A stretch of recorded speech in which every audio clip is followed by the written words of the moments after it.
Ladies and gentlemen, take a gander at what the NBA play-in picture looks like after last night. So in the East, the Hawks and Hornets will go this evening, with the winner advancing to face the Cavs for the 8th seed. Now, Billy, let's make our way a little south there on that graphic. In the West, it's the Pelicans and Spurs, with the winner moving on to face the Clippers. Because we know what went down last night. Clippers lose to the Timberwolves, and you have the Nets knocking off the Cavs. But back to the East just real quick. So that Kyrie Irving, revenge tour, it is 100% underway. The current Net, former Cav, what did he make? His first 12 shots last night, which would have been a postseason record if these play-in games actually counted as a real playoff game, but they do not. No one is more nervous right now, though, than the center court logo of the Celtics, Mr. Lucky. And speaking of Lucky, Julian Edlow and Mr. Nick Whalen, two dudes who know how to talk basketball are here. Jules, which 7 seed has the better chance of pulling the upset? I mean, the Nets are still, if you go by the futures market, the second favorite to come out of the East, yet underdogs in this series. It's always the Nets. Are the Nets a good bet in terms of the number that they're at to win the East? No, but if there's any lower seed that can go on a run, we all know who it is. So it's the boring answer, but it's the correct answer because we know halfway through the year, whatever it was, when healthy, the Nets were the 1 seed in the East. So if they have Durant playing at their, if Durant and Kyrie play like they did last night, not many people, if anybody, can beat them in that game. They're not going to do that every night. But, we know what the Nets' ceiling is. They're overpriced, but they can absolutely still win. Nick, how bizarre was Glue Girl last night in that Minnesota game? I've never seen anything like that. Glue Girl's the face of the NBA right now, I think, until further notice. I was watching the game with the sound off at the time, and all of a sudden my phone started blowing up. Like, are you watching this? Are you watching this? I'm like, yeah, it's a timeout. I don't know what I missed. And then I rewound it, watched the entire saga. Good job, I guess, by TNT of not giving her too much shine. It's like when a streaker runs on the field at an NFL game, you never really get to see it. Yeah, we should be able to see that. I'm a big believer, and they should show streakers. Oh, absolutely. And if that increases and we get more streakers, then so be it. Great. That's great entertainment. That was a bizarre way for that game to get derailed. I thought, Minnesota, I think it was a 1-point game at the time. And then essentially right after that, you go into half and then, the Clippers go on a run. But the Timberwolves were able to overcome Glue Girl, get the win. And I kind of echo what Julian said, though.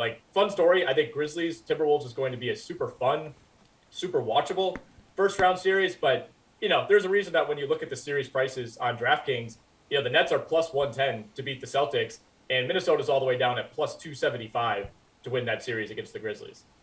All right, well, the Timberwolves closed the first half on a 15-6 run after Glue Girl. So she played a crucial part last night in that victory. Let's talk about some best bets tonight here, though, dudes. We have the 9th and 10th place games playing.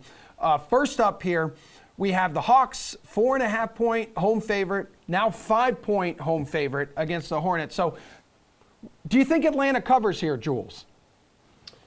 I don't like these games quite as much as I do last night's. Last night, I had a middle on Brooklyn winning and the Cavs with the points, which was perfect. I did have the Clippers, felt really good about that until apparently Glue Girl robbed me. She actually is a great inspiration to me. I'm going to glue myself to the floor at St. Bonaventure next year in protest of how much money they lost me this year. You just have to use stronger glue. What did she use? Yeah, no, I'm going to really Gorilla Glue. Yeah, no, I'm going to really lather myself up in Gorilla Glue and just flop right on the court at St. Bonaventure in protest.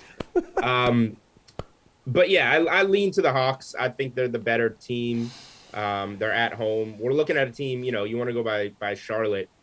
They got mopped by the Pacers in the play-in round last year. Now maybe they learned something from that and they're out for a little bit of revenge here, but they're also playing a team that went to the Eastern Conference Final. We know they have that type of ceiling. So I don't like these. I probably won't bet a side on either of these two games tonight. But Atlanta would certainly be the side for me if I was in on this game. All right, Nick, what side do you want to bet here? I feel the same way, and you're not going to find a stat or really anything that I think is going to definitively say the Atlanta Hawks are for sure winning this game. But there's a reason that this line has swelled to Hawks -5.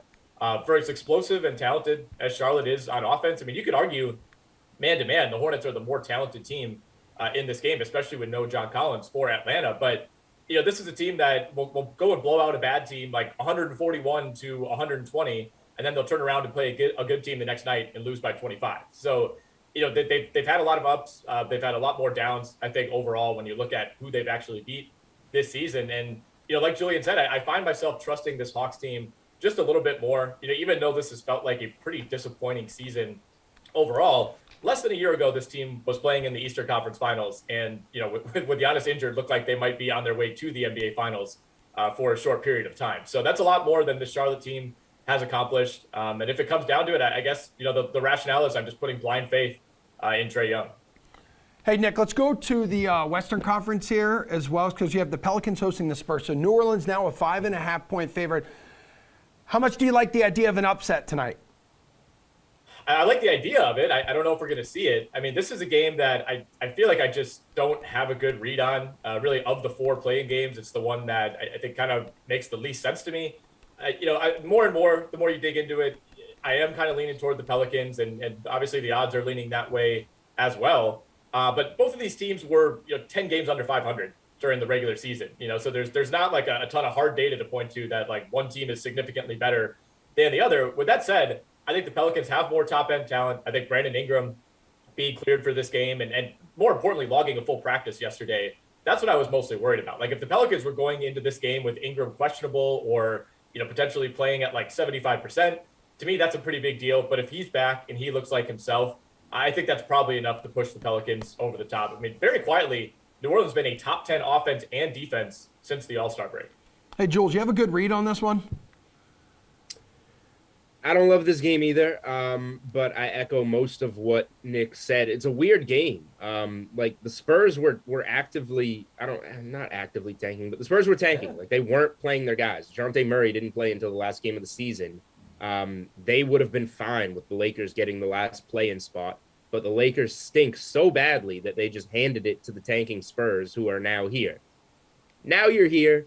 You might as well, you're probably not going to win the game in LA on Friday night. So you might as well get your guys some playoff experience, some of those younger guys with the Spurs. Get them some experience and try and be, one of the lower end playoff seeds in the West next year. So it's just a weird path for the Spurs to be in this game. They were sellers at the deadline. The Pelicans were big buyers at the deadline. New Orleans should win this game. It's a lot of points to lay. Spurs are a pretty good bet as a dog. Spurs have been decent away. I can't lay the points again, but I do think the Pelicans win this game. So, again, there's nothing I'm betting with much confidence tonight. If I were a casual bettor that looking to get, a little bit of action, I would consider a Hawks-Pelicans moneyline parlay, just the 2 home favorites. I think they get through, but 5 to 5.5 points in each game is a little bit much for me. All right, you're talking parlay there, but what about which props catch your eye tonight, Jules? I'm so boring today. You really are. This is the bad. Playing games last night were awesome, and these ones just don't jump out to me. Cold take, I know. So let's go with another one that nobody's going to want to bet. I wouldn't mind betting Trae Young's points under against the Hornets. They're a top 10 team defensively against the point guard position. They have a little bit of size to put on them, at least with the guys that they start. And that can bother Trae Young at times. You go back and look at the game log. He did score just 9 points the last time he played Charlotte, and he played pretty much his full allotment of minutes. He averages just over 20 per game against them this season, which is well under his point prop. So, these games, these one-game play-ins, you kind of lean on your star power, but if you can stomach it, I don't mind a Trae Young under. Seriously, the best thing you've said today, you've talked about smothering your naked body in glue and throwing yourself onto the court at St. Bonaventure. Yeah, I actually never said anything about being naked, but you opened it up to that part. It's implied, I think. Yeah, you definitely implied it. Thank you very much, Whalen. So, any props catch your eye tonight? Well, first of all, I love this idea of like a breakout of copycat attacks like around the country of Glue Girl. Julian's right about Trae Young.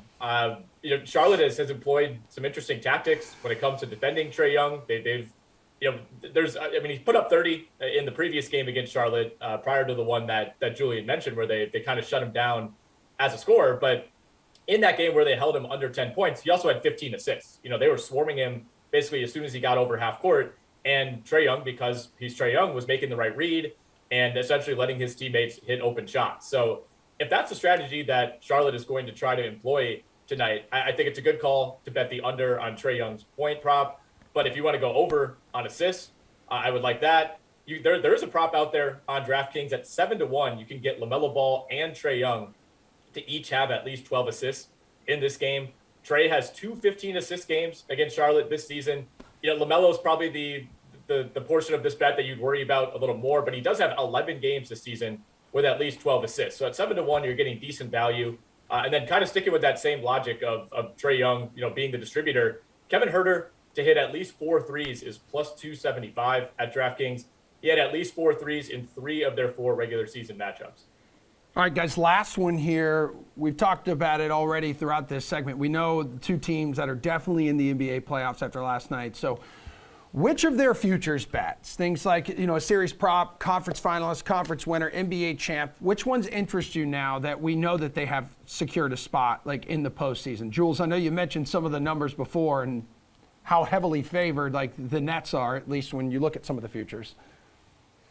Yeah, it doesn't necessarily do anything for me in terms of winning the conference or winning the NBA Finals, but it gives us some series that we now know. And, I have some opinions on those series. The Celtics opened, as you would imagine, because the Nets are higher favorites in the conference. The Celtics opened plus 115 in the series and have since moved to minus 130 favorites, a move I agree with. The Nets can be good, but the Celtics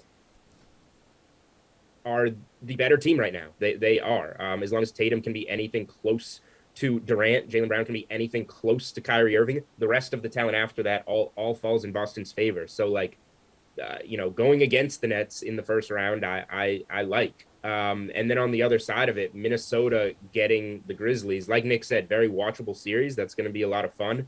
The Timberwolves celebrated like they won the Super Bowl last night, and they got made fun of on the broadcast. Memphis is a really good home team. They come out of the gates hot. If you follow me on Twitter, we've been betting first quarter team totals all year. Memphis to score in that first quarter. Memphis on the first half spread in that first game 1, fading Minnesota. I like that angle a lot. And I think that Memphis maybe laying like a game and a half in that series, get it done in 6 or less. That's a future that I like. All right, Nick, which ones do you like here, dude? I'm looking at length of the series total games for the Celtics and Nets. Obviously, the long shot is a sweep in 4 games, but 6 games you got plus 185, 5 games is plus 300. Go 7 games, you get plus 175 odds. Yeah, I mean, those are always so intriguing to look at, and then when you start to parse it, it's really hard to kind of put all your eggs in one of those baskets, because you could totally see that being a 6-game series. You could totally see it being a 7-game series. You guys could probably talk yourselves into Boston winning in 5, So I think that's one way to maybe try to attack that Memphis-Minnesota series. You look at, chances are Minnesota, I think, could probably steal 1 game from Memphis. Like, I want to give the Grizzlies the respect they deserve for being, far and away the second best team in the NBA this season, regardless of conference. But, some question marks as far as Ja Morant coming back after missing a decent chunk of time to end the regular season. I know he played in their finale, but, I think he still kind of has to prove something on that front. So you could get that series to go 5 games at plus 250. I think that's a pretty reasonable price. 6 games at plus 215. One thing with the way that the bracket now falls, now that we know that the Nets are the 7 seed, this makes me now like the Heat a little bit more, or at least the path that the Miami Heat have to the Eastern Conference Final. Like, I am not a big believer in the Philadelphia 76ers as a playoff juggernaut, even if they get through Toronto in round 1. I like Miami to beat Philly or Toronto in round 2 and find their way to the Eastern Conference Finals. So, you could get something like a Nets-Heat Eastern Conference Finals matchup at plus 475 on DraftKings. And you can find similar odds for, Bucks Heat or Celtics Heat if you like that a little bit more. But, that's kind of one like divergent way to look at this is, to me, it opens things up even more in this bracket for Miami.